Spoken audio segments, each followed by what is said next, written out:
We have basically built this society where adult professionals have essentially invented permission slips for other adults. Oh, absolutely. Right. Like we dress them up in all this sophisticated corporate language. We call them, credentials or industry standard practices or paying your dues on the corporate ladder. Yeah, it sounds very official. It does. But at the end of the day, I mean, they are just hall passes. And they serve primarily to keep incredibly capable people waiting patiently in line for like an authority figure to hand down a decree that they're finally allowed to move forward. It is a really profound behavioral loop when you think about it. I mean, from our earliest days in a classroom, we're conditioned to believe that movement without permission is just inherently dangerous or, invalid somehow. Right. We completely internalize this idea that we have to wait for a recognized institution to validate our expertise before we can even speak on a subject, let alone actually build something new. And today, we're looking at a document that attacks that exact conditioning. It details a philosophy developed by Joseph Sack, and it's called Unfiltered Build. Yeah, it's a fascinating framework. Okay, let's unpack this. Our mission in this deep dive is to completely deconstruct Sack's framework. We want to look at the mechanics of how modern systems trap us in this holding pattern, and more importantly, how you can cultivate what Sack calls internal authority in an environment where, technological change is massively outpacing the institutions themselves. Right. And just speaking directly to you, the listener, for a second, whether you are an entrepreneur trying to bypass these legacy gatekeepers, or maybe you're an employee feeling stifled by this impenetrable management hierarchy. Right, totally. We've all been there. Exactly. Or if you're just someone recognizing a pattern of hesitation in your own life, we're going to challenge the architecture of your own waiting today. Yeah. But I should also clarify up front that our role here is to impartially break down Sack's arguments. We aren't necessarily endorsing every single claim he makes as universal truth. Right, we're just laying it out there. Exactly. The goal is to explore these highly provocative ideas so you can weigh them against your own lived experience. We're basically laying the mechanisms bare so you can see how the machine actually operates. And to understand the philosophy, I mean, we really have to start by defining the terms because Sack uses them very intentionally. He does. When he says unfiltered, he's referring to ideas that haven't been sanitized or had their edges completely sanded down just to fit into some existing institutional box. Yeah, the raw ideas. Right. And build means actual constructive output. Like, he isn't advocating for just sitting on the sidelines and complaining about a broken system. To build means producing something tangible outside of the prevailing structure. And that distinction is huge. It really separates the builders from mere critics because, it is incredibly easy to point out that a system is inefficient, right? Oh, yeah. Anyone can complain on the internet. Exactly. But it is much, much harder to construct a viable alternative. And the reason we usually default to critique rather than construction is because of the architecture of the system itself, which Sack visualizes through what he calls his toll booth model. Man, the toll booth model is such a potent way to understand modern gatekeeping. It really is. If you look at traditional publishing or legacy media or venture capital, they often operate identically to a physical toll booth on a highway. They effectively mandate that you cannot pass unless you pay them a fee, obey their specific formatting rules, wait in their designated timeline or get their official stamp. Right, they own the road. Yeah. And historically, when physical resources like printing presses or broadcast towers were actually scarce, those booths served a logistical purpose. But today, Sack argues they are largely manufactured bottlenecks, basically just designed to extract value. Yes. But wait, I want to push back on this framework for a second to add some necessary friction here. Sure, go for it. Are we saying that all credentials are just arbitrary toll booths? Because I have to be entirely honest, if I am going in for open heart surgery or if I'm driving over a suspension bridge, I absolutely want that doctor or that engineer to have a legitimate degree from a highly rigorous, controlled institution. Oh, 100%. Like, I do not want an unfiltered builder coming at me with a scalpel. No, nobody wants that. And that is the crucial stress test for this philosophy, right? Right. It's a distinction Sack's text actually anticipates. Okay, so how does he address it? Well, the argument is absolutely not a critique of deep skill, nor does it dismiss the rigorous, necessary training required for those high-stakes life-or-death professions. What Sack is really targeting is credential worship. Ah, credential worship. So basically the idea that the piece of paper is the only acceptable proof of the skill. Precisely. Credential worship occurs when a system values the certificate of passage more than the actual proof of ability. SAC draws a very hard boundary between credibility and credentials. Right. Credibility is forged through your output, your lived experience, your ability to take on risk, and your tangible results. Credentials, on the other hand, merely certify that you successfully complied with the requirements of a controlled institution. Okay, that makes sense. Sometimes a credential represents real credibility, like in your surgeon example. Thank goodness. Right.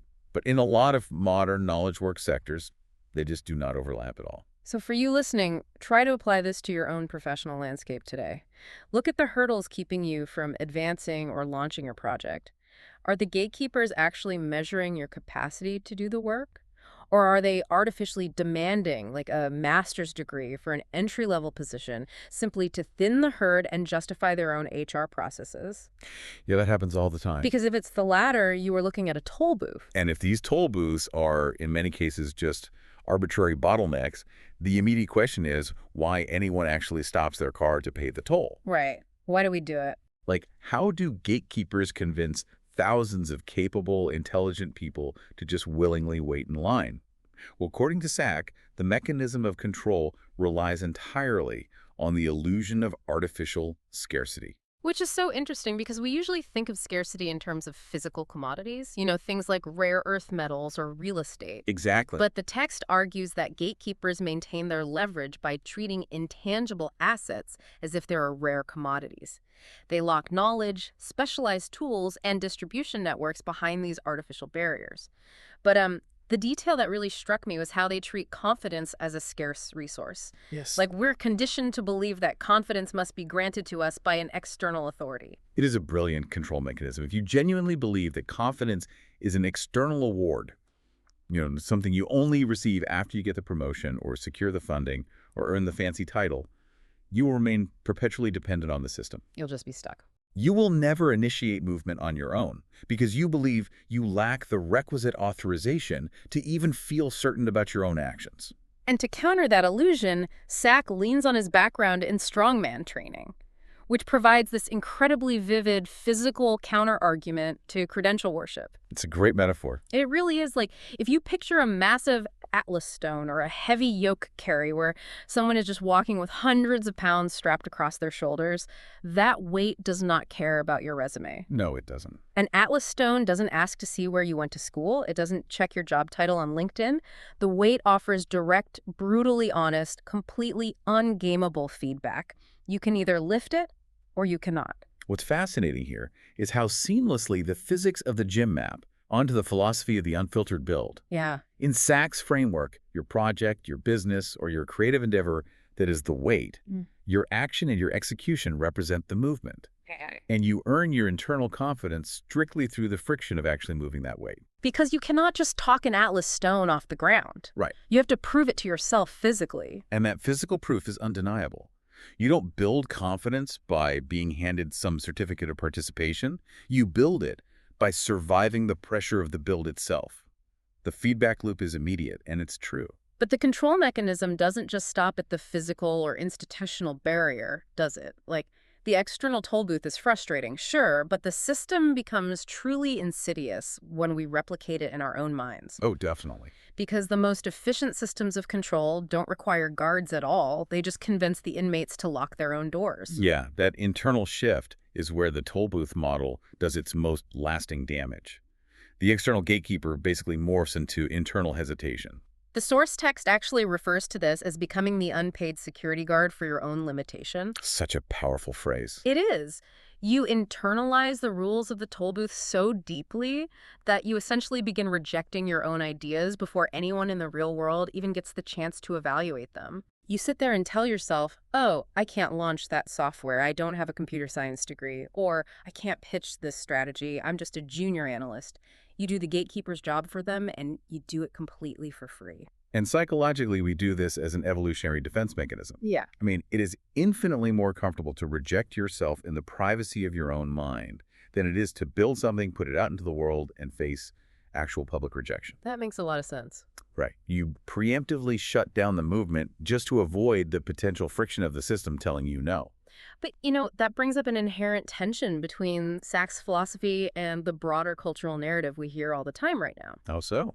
Well, a lot of modern personal growth content focuses heavily on this message that, like, you are enough just as you are. It really prioritizes healing, rest, and protecting your peace. Sachs' philosophy feels noticeably sharper and honestly far less comforting than standard self-help. Why is that? It is a very deliberate and stark contrast. Sack offers a pretty sharp critique of what he defines as comfort culture. He argues that we've reached this societal inflection point where people demand the reward of profound transformation, but they completely refuse to engage with any of the necessary friction. Ah, okay. They want the success of a bold venture without the inherent risk of public failure. They want to trust their own intuition, but they never want to actually test their judgment in a high-stakes, real-world environment. So they basically want the strength of the strong man without ever actually touching the heavyweight. Exactly. It is the desire for an anesthetic approach to growth. But Unfiltered Build argues that genuine personal evolution is not found in passive healing. It's forged through active construction. The goal is to build a nervous system capable of handling the sheer momentum of your ambition. Man, that phrasing, building a nervous system that can handle movement, that clarifies so much. That's it. It means not having an adrenaline spike of panic every single time someone questions your authority. Because if you just collapse the moment an external gatekeeper disapproves of your project, you haven't actually cultivated internal strength. You've just been searching for a friendlier, warmer toll booth operator. Right.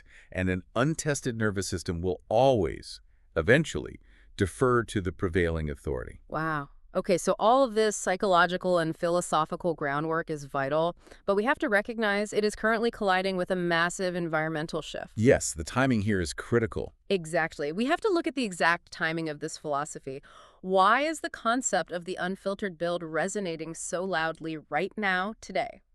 The text points directly to a technological catalyst, which is the rapid advancement of AI and cloud computing. The starting line has fundamentally shifted. Yeah, the physical and capital constraints that historically justified those gatekeepers, they have largely evaporated. Right, because in the past, if you wanted to build something of substance, say, like a global media campaign or a complex software platform or a new consumer brand, you needed massive budgets, a large specialized team, and deep institutional access. You needed a lot of permission. Yes. You had to appease the toll booth operators just to secure the basic resources required to even start.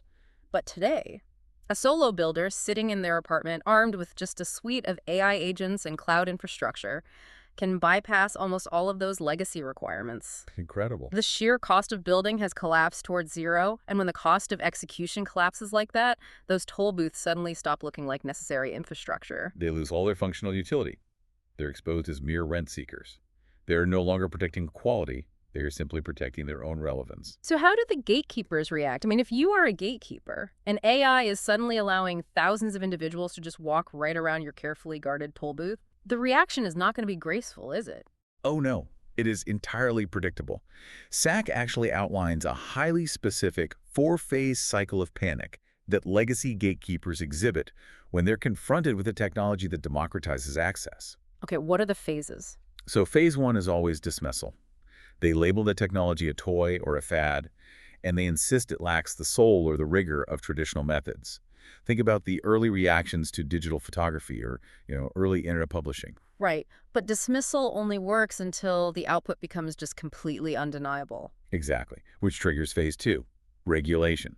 Once they realize the disruption is permanent, gatekeepers attempt to heavily regulate it. They'll often cite public safety or quality control, but the underlying mechanical goal is just to slow down independent competition and raise that barrier to entry back to a level only they can afford. And what happens if they fail to regulate it out of existence? Then they move to phase three, which is repackaging. They absorb the disruptive technology into their own legacy systems. They'll take the open source concept, wrap it in their proprietary branding, and try to make it feel like an exclusive institutional asset. Wow. Which leads directly to the final phase. They attempt to sell access to that repackaged disruption back to the very people it was originally meant to liberate. Here's where it gets really interesting, though, regarding Sachs' interpretation of this whole technological shift. Because Unfiltered Build is not some techno-utopian manifesto. It does not argue that AI is a magic wand that will automatically make you a brilliant creator. No, not at all. AI is completely agnostic. It does not grant you internal authority or unique insight. Actually, it functions as a harsh magnifying glass. Because everyone now has access to the exact same generative tools, AI strips away the illusion of competence. It exposes who can actually think from first principles. It reveals who can direct a complex project, who knows how to ask the right piercing questions, and who can apply genuine, nuanced human judgment to a chaotic situation. If your entire career relied on just being a human toll booth operator, just following a rote process and checking boxes, AI can and will replace you. Absolutely. But if you are a builder with honed judgment, AI is simply a lever that dramatically amplifies your existing strength. Yeah, and if we connect this to the bigger picture, the economic and cultural value has definitively shifted. Value no longer lies in having access to the tools. Value lies entirely in having the judgment to direct the tools. And judgment, crucially, cannot be downloaded. It can only be forged through action. That bridges the gap between theory and execution perfectly. So we've dissected the toll booths, the psychology of self-rejection, and the technological catalyst. But how does someone listening to this right now actually operationalize this philosophy? Like, how do we construct what SAC calls internal authority in our daily lives? Well, internal authority is the bedrock of the entire framework. And based on the text, we can define it clearly. Internal authority is your capacity to initiate movement based on your own judgment before the external world has offered you any validation. Okay. It is the absolute antithesis of waiting for permission. Wait, I mean, that isn't a switch you can just flip, right? You can't just stand in front of a mirror, repeat a mantra, and magically possess internal authority. Human psychology demands proof. And that is exactly why SAC outlines it as a rigorous, sequential process. Internal authority has to be built step by step. Walk us through that sequence. The sequence begins with action. You must commit to doing something tangible in the real world. That action, regardless of its scale, generates evidence. You then evaluate that evidence, whether the action resulted in a resounding success or a spectacular failure. It provides raw data. Right, it's just data. Exactly. And processing that evidence creates confidence, not because you're perfect, but because you realize you survived the friction of the attempt. You realize the heavyweight didn't crush you. Yes. That earned confidence then permits you to take slightly larger risks, which iteratively strengthens your judgment over time. And finally, that battle-tested judgment solidifies into true internal authority. Wow. So action generates evidence. Evidence builds confidence. Confidence sharpens judgment, and judgment becomes authority. That sequential loop is just the direct antidote to the unpaid security guard in your head. You stop relying on a permission slip handed down from a legacy institution, and instead you rely on a concrete body of proof that you built with your own two hands. But adopting that loop requires a fundamental shift in the questions we ask ourselves when we enter a room. It does. The questions dictate the mindset. When you are operating under external authority, your internal monologue sounds like, am I allowed to do this? Do I have the right credentials to be here? Will they accept me? And those questions inherently cede all your power to the gatekeeper. Right. The unfiltered builder changes the vocabulary entirely. Instead of asking for permission, they ask, what specific proof can I build today? And why is this traditional room treated as the only legitimate place where value can exist? It is a complete reorientation of agency. The ultimate takeaway for you, the listener, is recognizing that true professional and personal evolution isn't about molding yourself to become perfectly acceptable to an outdated system. No. It is not about ensuring your resume utilizes the exact keywords some HR algorithm wants to see. It is about making your output, your skills, and your independent judgment so glaringly evident that you become undeniable. You become undeniable. So what does this all mean for you right now, today? Based on SAC's material, the directive is refreshingly simple. You do not need to quit your job tomorrow or launch a massive, dramatic life reinvention. No, please don't do that. Yeah, you don't need a flawless 10-year strategic roadmap. You simply need to initiate movement. You have to systematically break the behavioral habit of waiting. Yes. Build one small thing. Write down one unfiltered idea without censoring it for your boss. Test one new AI tool to bypass a task you thought required a specialist. Just create one tiny piece of tangible evidence that proves to your own nervous system that you are no longer standing in line. Because the harsh but liberating truth is that the permission slip you've been waiting for was never coming, and even if it was, the toll booth was dramatically overcharging you for it. This raises a really important question, actually, and it's the final thought I want to leave you with to mull over today. Let's hear it. If you do make the decision to stop waiting in line, and you purposefully step out and walk around that toll booth, how are you going to handle the inevitable social friction from your peers? Oh, man. Because there is a hidden cost to this philosophy. When you successfully bypass the gate, your movement inadvertently holds a mirror up to everyone who is still faithfully, quietly waiting in line. Yeah. Your forward momentum highlights their stagnation. So before you start building, ask yourself, are you truly prepared for the fact that stepping out of the line might cost you the comfort of the crowd? That is a profound and heavy reality to confront, but recognizing that friction is the first step toward actually building. Thank you for joining us on this deep dive. Take a hard look at the gates in your own life. Critically examine the toll booths you've been paying into, and remember, you've already spent years being trained to wait. Now it's time to train yourself to build.